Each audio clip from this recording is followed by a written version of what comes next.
जय श्री श्याम स्टूडेंट्स, मैं Jyoti Sharma daily current affairs की क्लास में आप सभी का स्वागत करती हूँ। तो चलो करंट अफेयर्स की क्वेश्चन स्टार्ट करते हैं। राजस्थान के किस अभ्यारण्य के पर्यावरण संरक्षण संवेदनशील क्षेत्र के लिए जोनल मास्टर प्रारूप तैयार किया गया है? तो किया गया है नाहरगढ़ के लिए। किसके लिए किया गया है स्टूडेंट्स? नाहरगढ़ के लिए। नाहरगढ़ वन्य जीव अभ्यारण्य के पर्यावरण संवेदनशील क्षेत्र के लिए जोनल मास्टर प्लान का प्रारूप तैयार किया गया है। यह प्रारूप जयपुर स्थित Malviya national institute of technology में तैयार किया गया। कहाँ तैयार किया गया है प्रारूप? जयपुर स्थित मालवीय नेशनल इंस्टीट्यूट में। वन्य जीव अभ्यारण्य के पारिस्थितिकी तंत्र की सुरक्षा के लिए आसपास के क्षेत्र को इको सेंसिटिव क्षेत्र घोषित किया जा रहा है। इको सेंसिटिव मतलब वहाँ से पेड़ पौधों की कटाई पे बिल्कुल भी प्रतिबंध होगा और ज्यादा से ज्यादा पेड़ों को लगाया जाएगा। अब नेक्स्ट क्वेश्चन पर आगे बढ़ते हैं। क्वेश्चन नंबर 2, राज्य सरकार द्वारा राज्य प्राकृत भाषा एवं साहित्य अकादमी का गठन किया जाएगा। इसमें कुल कितने अधिकारी होंगे? तो इसमें अधिकारी होंगे 4। राज्य सरकार के द्वारा हाल ही में एक स्वीकृति दी है जो है कि राजस्थान प्राकृत भाषा एवं साहित्य अकादमी का गठन किया जाएगा।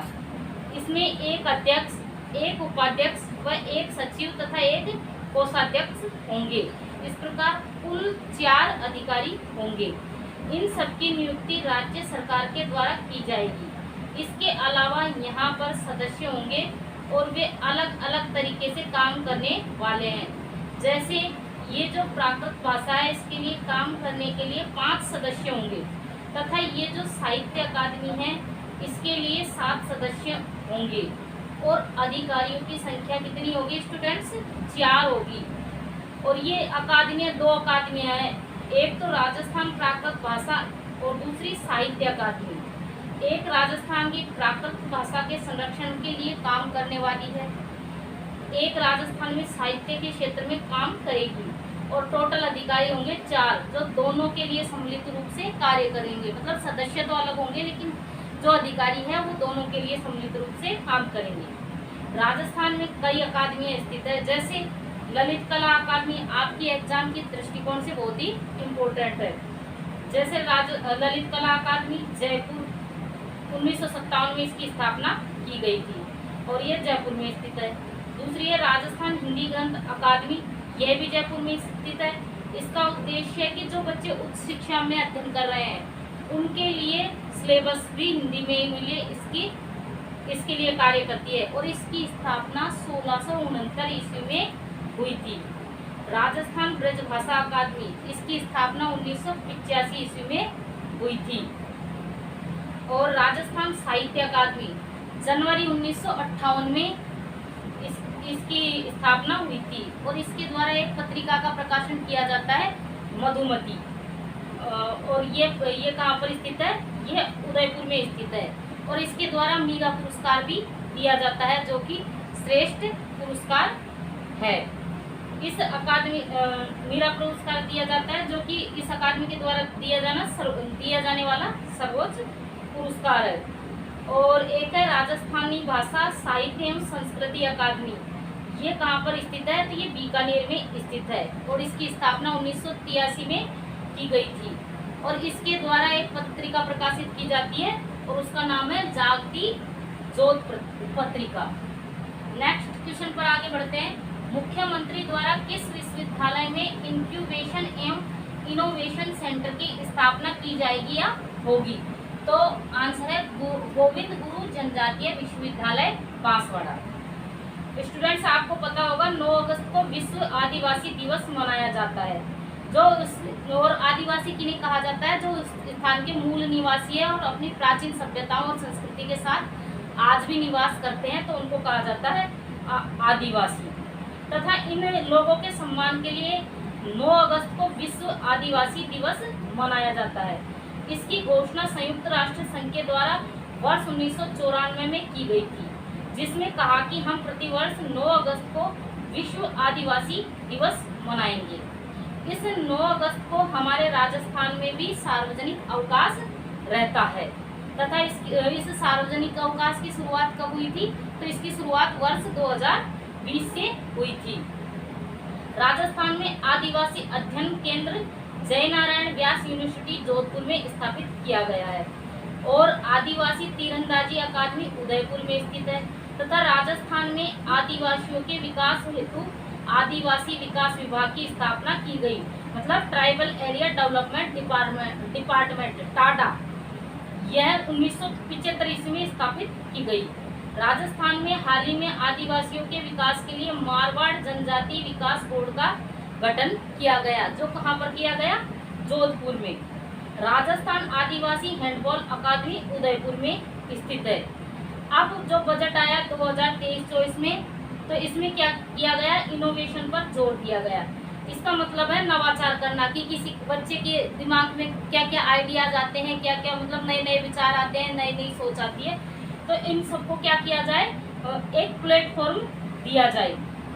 इसके लिए इसका गठन किया जाएगा और इन बच्चों को प्लेटफॉर्म प्रदान करने के लिए राजस्थान में इंक्यूबेशन एवं इनोवेशन सेंटर खोला जाएगा और यह खोला जाएगा गोविंद गुरु जनजातीय विश्वविद्यालय बांसवाड़ा में यह खोला जाएगा।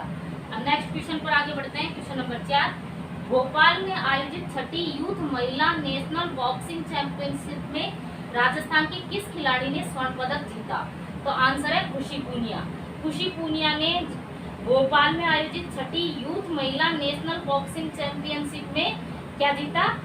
स्वर्ण पदक जीता और ये भरतपुर की रहने वाली है और इन्होंने 81 किलोग्राम भार वर्ग में क्या है? ये स्वर्ण पदक जीता।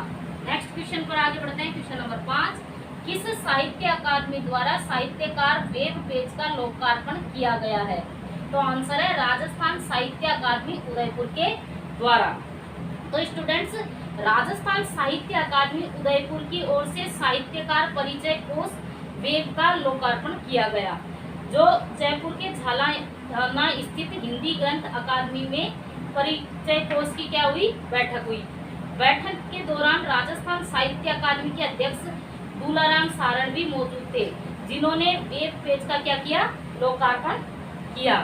राजस्थान के हिंदी लेखकों के परिचय से संबंधित सभी जानकारियां इस वेब पेज में दर्ज की जाएगी। एक क्लिक में लोग अपने लेखक की जानकारियां यहां से ले सकेंगे और वहीं जो लेखक परिचय इसमें दर्ज करवाना चाहते हैं वो भी अकादमी की वेबसाइट पर जाकर यहाँ अपनी जानकारी प्रेषित कर पाएंगे। अब नेक्स्ट क्वेश्चन पर आगे बढ़ते हैं। क्वेश्चन नंबर 6, नवगठित जिला बालोतरा किस जिले से अलग कर बनाया गया है? तो नवगठित जिला जो बालोतरा है वह बाड़मेर जिले से अलग करके बनाया गया है। तो जो बालोतरा जिला है उसमें 4 उपखंड व 7 तहसीलों से मिलकर यह बना है। तो 4 उपखंड है, बालोतरा, सिवाना, बायतू, सिणधरी और तहसील है पचपदरा, कल्याणपुर, सिवाना, समदड़ी, बायतुल, गिदा और सिणधरी। यहाँ पर महत्वपूर्ण स्थल है कुछ, जैसे लूणी नदी है, पचपदरा झील है, पचपदरा रिफाइनरी जो कि राज्य सरकार का तो इसमें 26% हिस्सा है और HPCL का 74% हिस्सा है। यहाँ तिलवाड़ा मल्लीनाथ जी का पशु मेला भी आयोजित होगा। नाकोड़ा प्राचीन मेवा नगर, 56 की पहाड़ियाँ, नाकोड़ा पर्वत, सिवाना दुर्ग, हल्देश्वर पहाड़ी पर बालोतरा लूनी नदी का पानी बालोतरा का क्या है? मीठा है। तो लूनी नदी रानी भटियानी माता का मंदिर जो कि जसोलबाड़मेर में आता था पहले।